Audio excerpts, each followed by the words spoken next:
AI is not liable. Do you cross-check your data before you send it to the client? Honestly, no. I have this feeling that people are going to get kind of sick of it. If there's something a client isn't really aware of, they'll clearly punch it into like ChatGPT is kind of the most common one.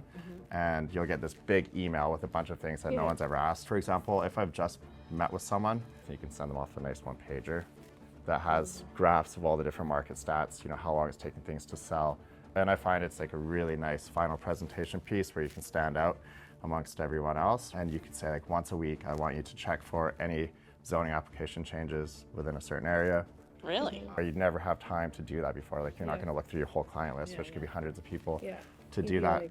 Like a high-level assistant would do that for you. Whereas if you're using AI to represent you, you're not going to be able to sue ChatGPT. Jump on the bandwagon. Yeah, exactly. So you'll be on the cusp. Welcome to Beyond the Contract.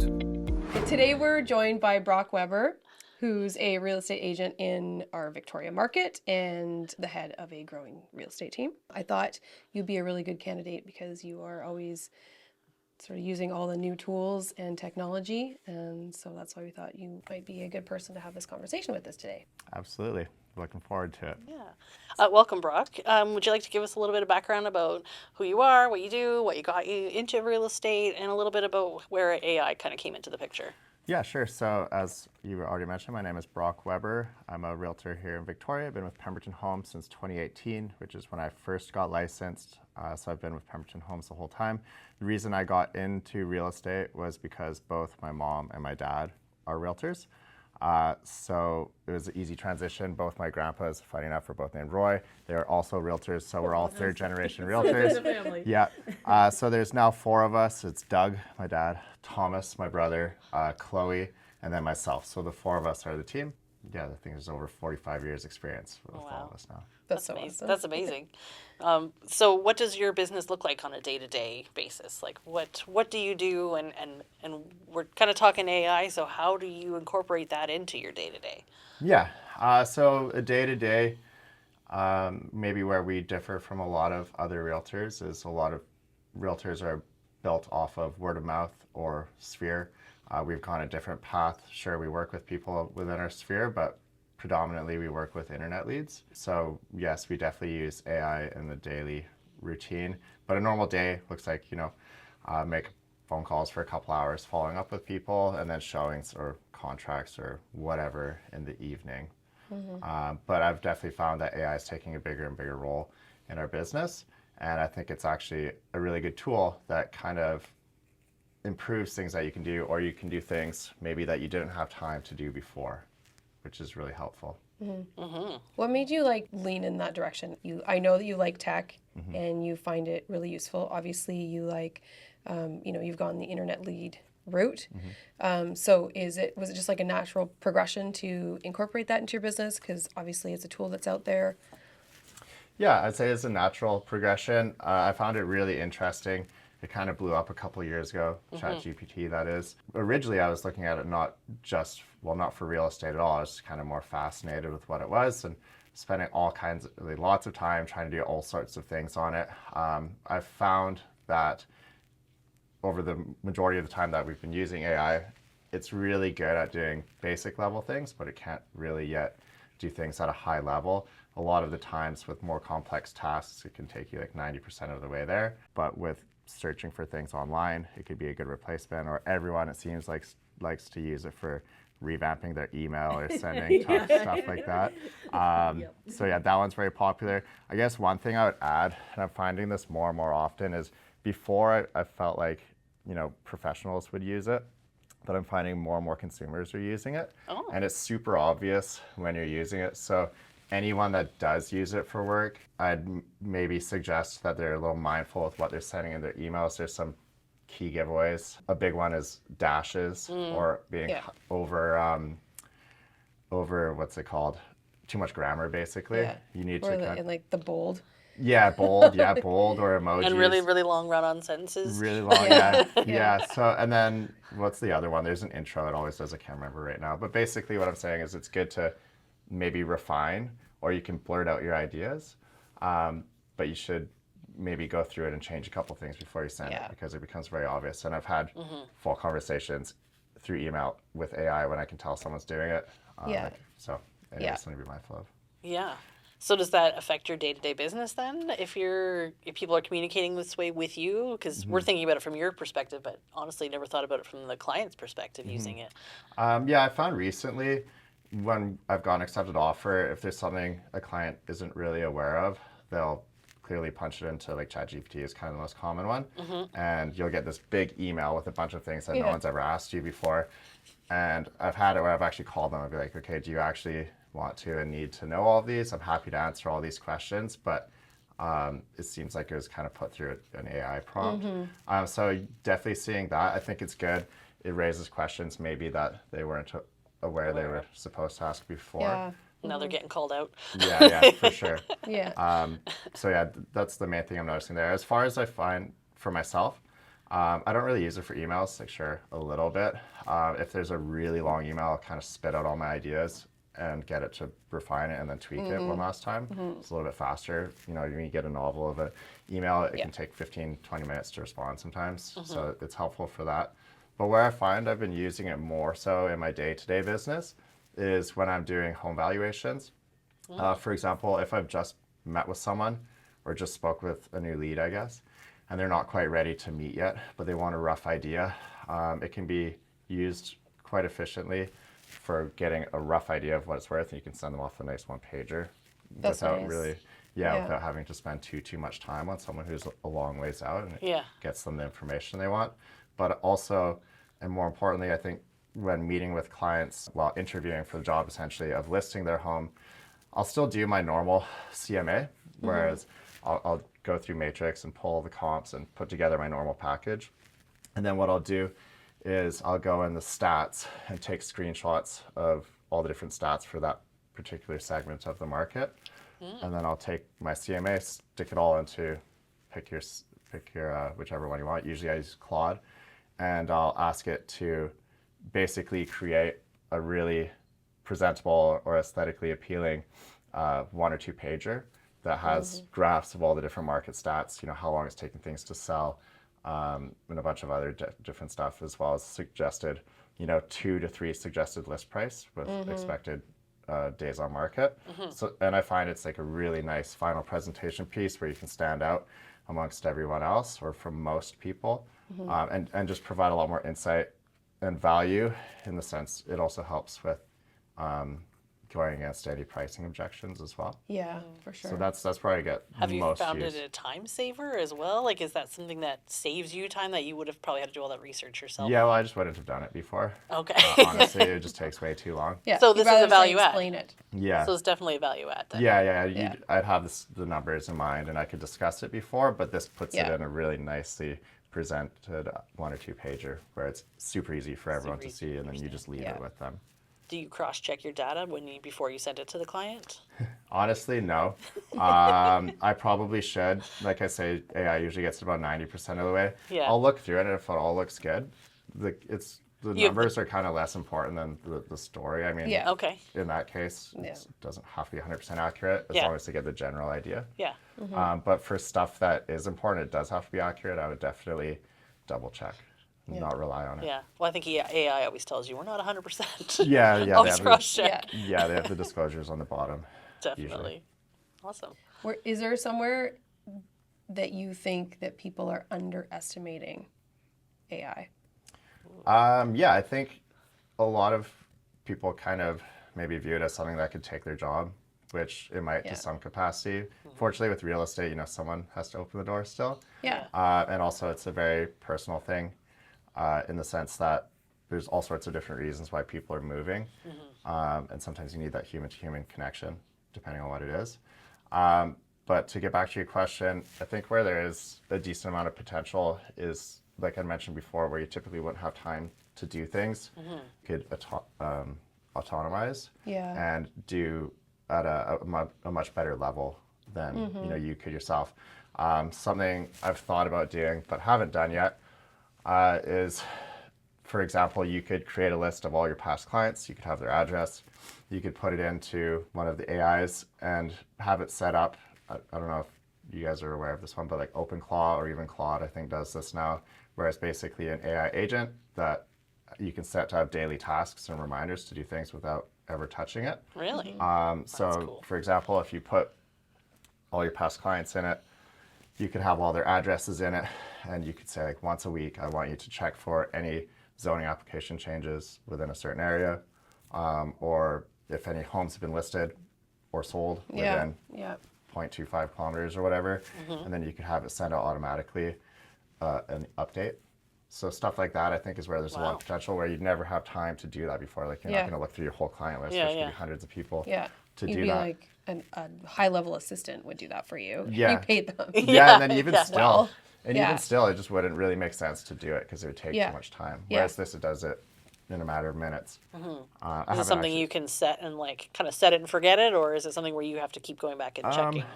Well, you set it up. It takes a little bit of time. OpenClaw's still pretty new.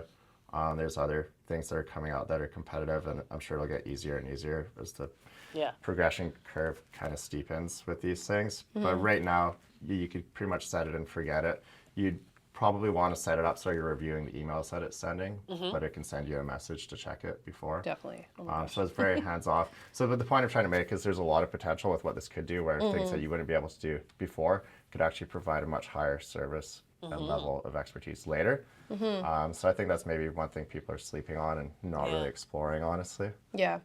I like that you pointed out that, that you come from like a place that's like very, I'm sorry I keep saying this, but like very techie. Like you get your leads from online leads, and you're using this to help your business. And yet human connection is clearly very important still.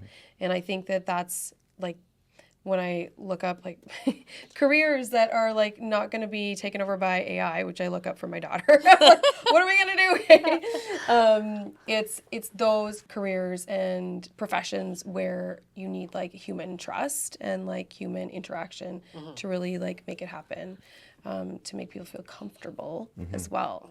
And so anyways, it's interesting to me to hear that you get your leads online, and then it's the human component that really like takes it beyond just a lead. Is that correct? Yeah, so basically the internet's just a really good way to kind of cast a wide net and get as many people in front of you as possible. It's also very, very competitive, so you need to be responding to them fast, and then you also need to be actually providing them information that they want to see rather than just spamming them. So one of the biggest things is developing rapport and actually getting in front of people. We could have a whole conversation about that, but I guess keeping it to AI, there are some newer tools that are out there that are really helpful, I think, for not only realtors, but also the consumer or potential clients, in the sense that, before a lead comes in, and a lot of people, their biggest issue with internet leads is they don't have time, or they forget, or they just don't want to call them as they come in. There's a handful of new services out there where when a lead comes in, AI will send them a text message. There's actually call services now that you'd probably not even know if you didn't know. Yeah, it's pretty impressive, actually. It's pretty cool. And a lot of people have a problem with that. They're like, I don't want to talk to AI, which I get, but at the same time, from a consumer perspective, and maybe I'm different to this, but if I want to know something about something, and if someone's reaching out to me right away, maybe it's not human, but if they're getting me in touch with the right person to get me the right information faster, at the end of the day, I think it's a benefit to them. Sounds like you're just ahead of the curve for most people. I suspect that's the way we're going, and like things will start to happen more and more that way. So you're just early adopter kind of thing, right? Like you finding a way to use it now, which is maybe gives you a little bit of a leg up against some of the other agents and people that are working in the industry. Yeah, potentially. There's lots of different opportunities for sure. Another thing that's really cool with AI is they've kind of already got this, not through AI, but to a higher degree, if someone's active on your website, based on what they're searching, it will reach out to them based upon that as well. So it really is kind of geared to reaching out to people faster and getting them information faster, which I think is beneficial for everyone. Giving them a higher level of service. Like you can only be so many places at once as well. Yeah. How did you decide which programs to use? So the thing with realtors is, our information's online, and people literally have courses on how to sell to realtors. So, and we have shiny object syndrome, I think, or at least I do. Yeah. So I have people reaching out to me all the time because my number's on Google, and I'm never really a stranger to try things if it seems interesting. So I'm always trying different things. Sometimes it works, sometimes it doesn't. Like I've wasted lots and lots of money trying different things, but also it kind of all makes up for it when you do find the right thing. Also, so that's one way, people just reaching out to me direct. Sometimes if I'm looking for something, I'll just go down a rabbit hole and ultimately find what I'm looking for. You know, before it would be through Google searches, but now it's kind of like through Claude or ChatGPT. Yeah. And you basically tell it exactly what you're looking for, and it'll give you a list of what it thinks are what the best fit could be. Okay.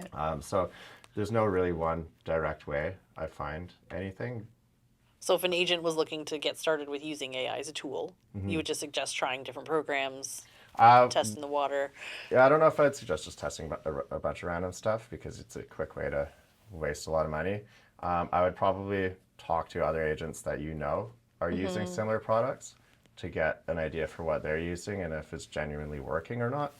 And then also, you know, just looking online, looking at reviews as well, like real reviews. Because again, like I say, there's lots of people, there's literal courses on how to sell to realtors by selling ads. Yeah. Like, it's a thing, the whole social media marketing agency. Yeah, it's a big thing. Yeah. They think you guys are made of money, right? Yeah, well, I mean, if it must work if they teach classes on it. It's true. It's true.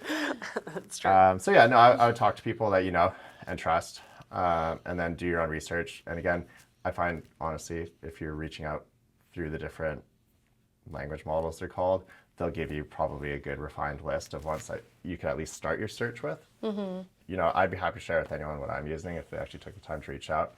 Not everyone always does, but I don't really mind. Yeah. And it depends on what they, like you said, like what they want to use it for. Not everyone is going to be doing exactly what you're doing or, you know, needing that to supplement their business. Everybody has their own. Yeah. Do the other members on your team use it, or is it mostly you? Yeah, no, there's three of us use it. Yeah. Yeah. Okay. So we actually, we've tried a couple different programs. We're just implementing something new now, so we'll see how it goes. Fingers crossed. Fingers crossed. Yeah. So is there anything about using AI that makes you like pause? For concern or pause? Yeah, pause for concern or pause for like, I don't know, in any way. Or using it or also having other people use it. Like you already mentioned, when people don't use it, they just copy and paste. Obviously, that's one thing that's kind of like a bit of a thing, but. I think some cause for concern is the term they use is AI slop. A lot of people will just, like I say, put a little bit of information out, not even read the whole thing, copy, paste, send it. You definitely need to make sure that you're looking at anything you're sending. And I think we've talked about this a little bit before we started the podcast, but you definitely need to consider consent rules as well. Yeah. So for example, as a realtor, if you're thinking about putting a contract into any of the language models, you maybe want to reconsider that because it goes out into the public domain. And there's actually rules stated on BCFSA. Anything that goes into these, you're actually supposed to have consent from all parties. So if you represent the seller, you'd actually have to get consent from both your seller and the buyer. So I think that's probably a pretty major one you'd want to pause on and make sure you're being mindful of what you're putting out there, because once it's out there, it's out there. That's true. Yeah. That's true. So do you actually do that, or do you hold back on that part because you know it's going into a public domain? Yeah, I don't put contracts or anything personal into it. Yeah. And I'm not sure what the ruling would be with BCFSA, but you can get closed off AI models on a private device. I'm not sure where they stand on that. Maybe you'd be able to get around it that way. But if you're just using the publicly available ones, definitely think twice about putting anything in there. Yeah. Do you see, like BCFSA, do you see like an overseeing agent, do you see them starting to put language together and like something together to kind of help manage that? Because AI is kind of exploding in the sense right now where everyone's dabbling in it and trying it out. Honestly, I don't follow it that closely. I just kind of know like the bare minimum for what I need to know. Yeah. But I'm sure they've got people paying attention to it. I would hope to so. some Yeah. degree. Yeah, I would hope I'm so. sure there'll be some more rules and some more forms. Some more things for us to They do. like Yeah. doing that. Yeah. Sometimes you don't know what the rule needs to be until it needs to Yeah. become a rule, though. Yeah, exactly. Yeah. Exactly. I kind of feel like I might know the answer to this just from what we've spoken about, but do you believe an AI is like a tool versus a threat to real estate? I think it's more of a tool. I think it can really help people provide better service to their clients and maybe get them information that previously they wouldn't have been able to get or not very easily. I think just with anything, you'll see some people who probably want to work with AI the whole way through, but you still have, as it is today, for sale by owners, people do private deals all the time. Yeah. Some people are going to want to do that no matter what. But I think there's someone who's lived in their house for 30 years and it's a highly emotional thing. I couldn't really imagine. And a lot of the reason they work with someone at that point is because they connected with them on an emotional level and there's a high degree of trust there. I don't really see AI taking out those sorts of situations. I think with everything, it's definitely going to shift things quite a bit. But I don't think it's all doom and gloom, like they say. Yeah, I hope not. I hope not. I hope not. I think people, I don't know, I have this feeling that people are going to get kind of sick of it. It's like almost oversaturating our life a little bit right now. And it kind of feels like we're so on our devices and stuff that I almost feel like people are going to like want more human connection and personal service, like face-to-face and speaking to somebody on the phone more than what we've seen over the last few years. There's a little authenticity to it, right? Exactly. When they meet you, they want you to be you. They don't want you to be AI. No, exactly. And also, if I was buying a house and I just relied on AI, which I'm not even sure I could do, but if I did that and something went wrong, like AI is not liable. Yeah. Let's be honest. Yeah. They're not taking credit. Like they'll take credit for the good stuff, but they won't, No, I I think would- that raises a good point because one of the biggest benefits of working with a realtor on the buying side is that if something does go wrong, obviously we don't want that to happen, but sometimes things go the wrong way, they are liable and they can be sued. Whereas if you're using AI to represent you, you're not going to be able to sue ChatGPT. Jump you're on gonna the be bandwagon. Yeah, exactly. So you'll be on the cusp. Yeah. I think that's a good point. Yeah. Yeah. Do you find your clients notice when you're using AI, or is there a care factor there? Like, if they notice it, does it matter? Or I'm curious about how that communication goes because, you're adding these beautiful value adds, but do they know that's coming from an AI source? Yeah, no one's ever commented on it. When I do use it for emails, I do take the time to change it so it doesn't look like AI's written it. Also, if it sounds kind of tacky, I'll ask it to change how it's kind of toned. As far as the 1-2 pagers, no one's commented on it yet. I'm sure someone will, but I don't think anyone would care in that case. No. Because it's actually giving them a lot more insights. Yeah. Where I could see someone caring is if they just sent you, a very long, detailed email, and you just copy, paste, Yeah. and then they can see the telltale that it's been an AI response. I could see that you could probably lose a client over that because they're not going to feel like they're heard Yeah. or that you care, Yeah. that you've taken the time. Yeah. Yeah. So Like I'd you be just careful threw that with into chat and spit out an answer. Yeah. And I kind of feel like it's like the same, like you kind of spoke briefly earlier about receiving emails from clients that were AI. You kind of marked it as, okay, well, they obviously, like, they're doing that because they don't know what to ask. Like they are kind of lost right now, maybe, as like an indicator to maybe they actually need your help a little more to like know what to talk. Okay, we need to talk about that, but maybe don't get it from there. Yes. I'll be your person. Don't worry, I got you. It's interesting. It's almost like forming like another like communication, like way to communicate, as in like that's like a cue. We all have like social cues. Like that's a social cue for something when you receive an email like that as a realtor from your client. I would probably also personally maybe feel like, okay, well, you feel like you can't talk to me? Like maybe like, do you not trust me? Because I feel like when although I do use it for emails, don't get me wrong, to like save me time, but not just like grab and go. Like you said, it's like, it has a cadence to it. It has like a flow to it that is so recognizable. The words that it uses and everything. So there's value in seeing like, okay, how do you organize this information is mostly like where I like to use it when I'm doing a million things at once. And then put it in my own words. Yeah. But receiving an email from somebody that you know was like written by them, that they like put some thought into. Because sometimes it takes a long time even to write an email with AI. Yeah. Like sometimes I'm like, did that save me time or not? No. Because that wasn't my voice. Try again. Like, can you try again? No. And then I don't know. My voice might be starting to get angrier. I don't know. So like, okay. but it's it also takes work. It's not like I just don't see it as like a full replacement for people. No. I think in that's what the general. fear is, but Yeah. the reality maybe not the. Yeah, I will say though it is progressing quite fast right now. Yeah. It seems like every day there's a new product that's been launched or coming out. So it is improving rapidly at the moment. So we'll see.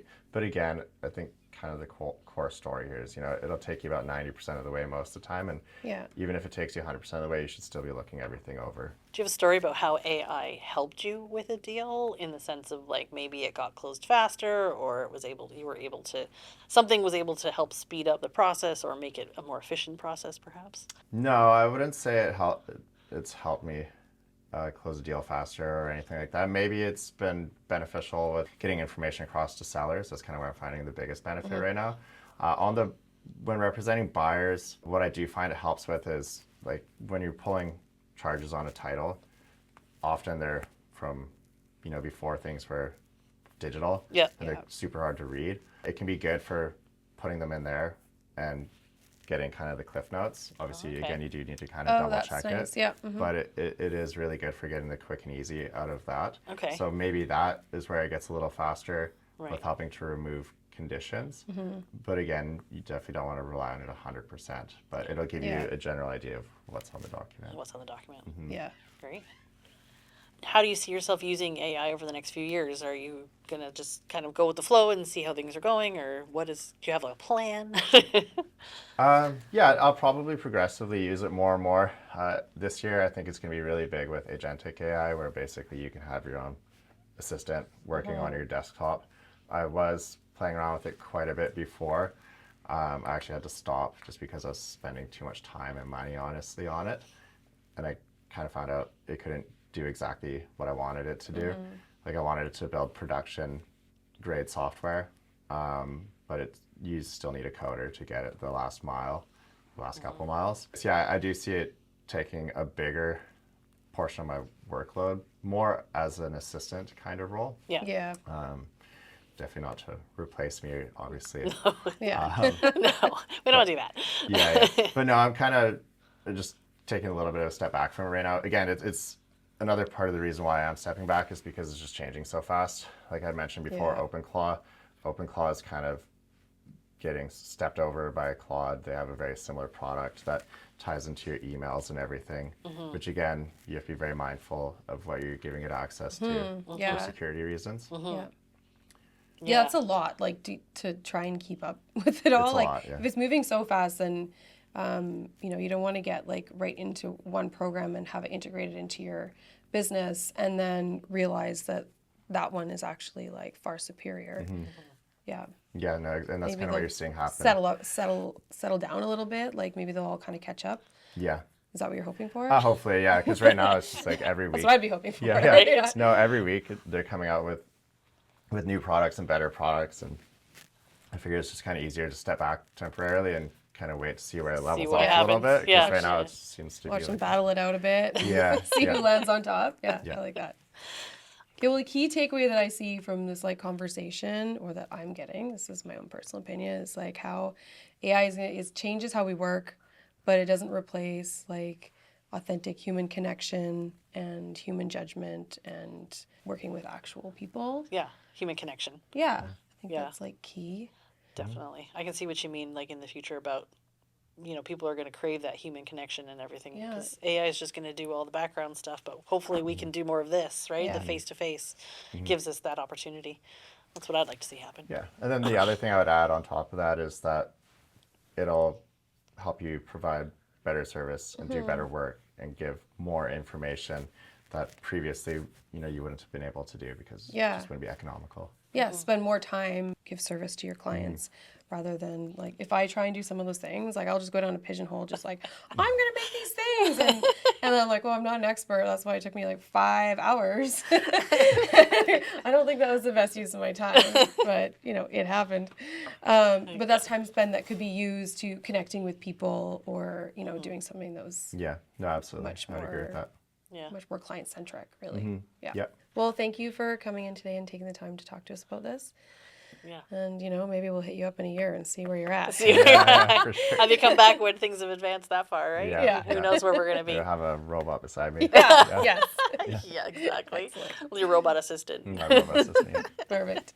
Awesome. Thank you. Yeah. Thanks, Brock. Thank you for Awesome. joining us. Appreciate Yes, it. thank you. Yeah.